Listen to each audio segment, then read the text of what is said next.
bawa ke kesiswaan, di kesiswaan tersebut saya dipertanyakan gitu, kamu ngapain bawa teman-teman lain untuk aksi?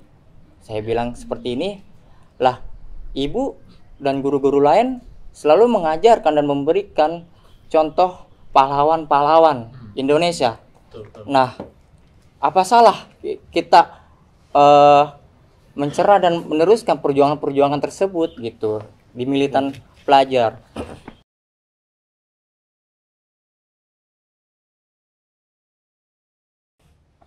Bagaimana situasi dan kondisi pelajar di dunia pergerakan pada hari ini? Mungkin bisa diceritakan dari 4 tahun sebelumnya sampai sekarang. Boleh silakan kepada saudara Kalam. Oke, Mik. Langsung aja. Baik, terima kasih teman-teman atas kesempatan dan waktunya di hari ini. Saya dari pelajar, perkenalkan nama saya Muhammad Kalam. Saya akan menjelaskan pergerakan pelajar. Di kala itu pada tahun 2017 bulan Desember, pergerakan pelajar mulai pada aksi bela Palestina di Istiqlal. Di situ kita berkumpul mengadakan aksi simbolik untuk membela Palestina. Nah, di situ pun kita ingin mempersatukan kalangan pelajar termasuk STM Jabodetabek yang dimana untuk mencegah namanya stop tawuran pelajar. Nah, setelah itu persingkat cerita pada tahun 2019 di mana kita mengadakan perkumpulan tersebut antar pelajar STM Jabodetabek di Kota Tua tahun 2019. Itu sebelum namanya aksi di depan DPR yang menolak RKUHP. Nah, maka dari itu pas di saat lagi gencar-gencarnya di tahun 2019 itu kita dari kalangan pelajar dan memang ada gerakan-gerakan dari alumni untuk gimana pelajar stop tawuran. Alumni menggerakkan dan mengkonfirmasi kepada para pelajar STM bahwasanya sudahilah kita untuk tawuran antar pelajar. Lebih baik kita melawan pemerintah yang memang sangat zalim dan tidak ada keadilan untuk masyarakat gitu.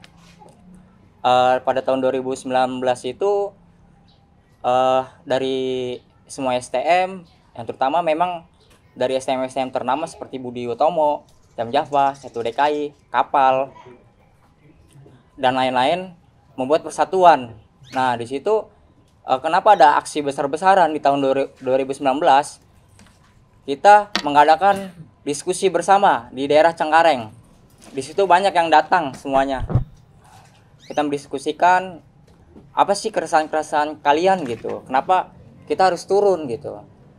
Banyak dari pendapat-pendapat pelajar-pelajar lain yang memang masih aktif statusnya dan beberapa alumni-alumni yang datang dari itu bahwasanya menjelaskan undang-undang RKUHP itu memang sangat tidak diuntungkan untuk masyarakat. Nah, di situ bahwasanya kita lihat dari kalangan gerakan-gerakan mahasiswa tersebut membutuhkan power dari kalangan pelajar. Karena memang dari kalangan pelajar sudah terbiasa di lingkup jalanan dengan dunia-dunia yang keras dan kesolidaritasnya yang kalau bisa dibilang jangan diremehkan tentang solidaritas tersebut. Maka dari situ kita membuat flyer yang dimana STM Jabodetabek akan turun aksi membantu mahasiswa di depan DPR. Nah, di situ ada suatu stigma dari kalangan gerakan mahasiswa yang dimana ngapain pelajar ikut turun, kalian tidak tahu apa-apa gitu. Di situ ada suatu perkataan yang memang kita kesal di kalangan pelajar tersebut, ya kan, dimana memang kita tidak tahu apa-apa, tapi kita merasakan gitu, karena kita mempunyai orang tua. Siapa tuh yang bilang enggak apa-apa? Teman-teman yang lain. Dan di situ memang ada suatu tekanan dari beberapa sekolah, tiap-tiap sekolah STM, di mana para pelajar tidak boleh yang namanya ikut aksi. Namun tetap kita komitmen, kita harus bergerak di situ. Karena memang kita sudah terbiasa membuat militan-militan di kalangan pelajar berbasis-basis gitu, basis ya barisan siswa gitu. Nah, di situ memang di luar nalar ya, di luar nalar nggak ternyata dengan flyer tersebut banyak antusias dari kalangan pelajar yang memang tidak hadir waktu pas diskusi antar pelajar gitu. Nah, di situ kita menyebar flyer, kita titik aksinya langsung ke DPR, yang dimana kita bersama-sama ketika masa dari pelajar sedikit, kita harus bantu karena memang ketika di tahun 2019 itu ketika pelajar, kan saya kan dari barat, saya nunggu nih kayak pelajar-pelajar dari Banten, ya kan, dari Banten dan Jakarta Barat. Nah, saya koordinasikan di mana kan setiap pelajar SM itu mempunyai basis, barisan siswa. Nah, dari setiap basis itu mengkoordinasikan dari selatan bergerak, timur bergerak, pusat bergerak, barat bergerak, semuanya bergerak, titik kumpul semuanya di DPR. Sampai ke Bogor pun bergerak, dia mereka naik kereta. Gitu memang banyak hadangan-hadangan dari aparat-aparat, namun kita tidak gentar karena memang STM kayak sudah biasa gitu kalau ngeliat polisi karena memang sudah biasa di jalanan. Namun yang menjadi soal itu yang dipertanyakan kenapa gerakan-gerakan mahasiswa itu mensepelekan gerakan pelajar yang dimana mengeluarkan satu stigma pelajar tidak tahu apa. Ketika ada ucapan seperti itu, kita mengucapkan dan kita mempertanyakan, oke lah kalian para mahasiswa tahu gitu, ilmunya tahu, pengetahuannya tahu, ya kan? Kenapa kalian seseorang yang pintar dan ataupun cerdas tidak membuat ruang untuk pelajar memberikan satu pengetahuan itu untuk memahami, ya kan? Karena memang dari beberapa pelajar dari sekolah-sekolah lain itu ada yang memahami ataupun tidak, ya kan?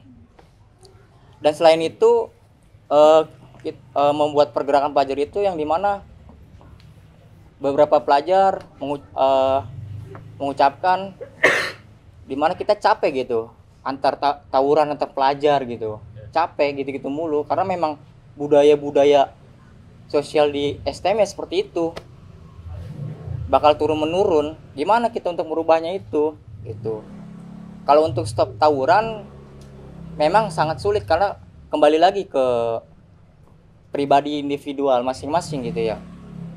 Namun kita untuk mencegah, mengurangi, dan alhamdulillah sekarang ini tawuran antar pelajar mulai kurang. Walaupun memang ada, tapi berkurang gitu. Pada tahun 2019 itu kita memang di luar nalar ya, di luar nalar di mana benar-benar ramai situ, kita kompak, kita membuang semua ego kita antar sekolah, antar pelajar gitu. Yang dimana SM itu mempunyai kekuasaan masing-masing, gengsi antar sekolah ini. Namun kita membuang rasa-rasa kekuasaan itu untuk menyatu gitu. Nah, dari situ yang saya pertanyakan untuk kalian kalangan mahasiswa yang dimana memang ilmu pengetahuannya lebih luas dan lebih memahami, ya kan? Kenapa gitu? Kita tidak bersama-sama membuat ruang supaya pemuda-pemudi sekarang itu berpolitik gitu. Kita bersatu gitu. Jangan ada pecah-pecahan. Di antara dari analisis kalangan pelajar pun menganalisis kalangan mahasiswa banyak yang terpecah belah gitu. Tidak bisa melepaskan ego-ego mereka masing-masing. Namun di ST pun bisa, kenapa mahasiswa tidak bisa gitu. Dan berlanjut pada tahun 2020 sampai 2021 di situ memang kalangan pelajar diremehkan gitu. Namun dari beberapa dicari gerakan-gerakan pelajar oleh mahasiswa yang peka bahwasanya kita membutuhkan power pelajar gitu. Namun di sisi lain pelajar menjadi suatu sasaran oleh para aparat-aparat yang memang sangat kejam, yang kalau bisa dibilang udah nggak punya hati gitu ya, memukuli pelajar dan meraziakan gitu. Dan dari pihak-pihak sekolah memang sangat membungkam kita. Bahkan waktu saya masih pelajar, saya dibawa ke kesiswaan tersebut, saya dipertanyakan gitu, kamu ngapain bawa teman-teman lain untuk aksi? Saya bilang seperti ini, lah ibu dan guru-guru lain selalu mengajarkan dan memberikan contoh pahlawan-pahlawan Indonesia. Nah, apa salah kita mencerah dan meneruskan perjuangan-perjuangan tersebut gitu di militan pelajar, dimana ibu sebagai guru ingin pelajar untuk berhenti dalam tawuran tersebut. Namun kenapa ini dicegah? Setiap kita perkumpulan, ya kan, harus perizinan. Nah, buat apa perizinan itu?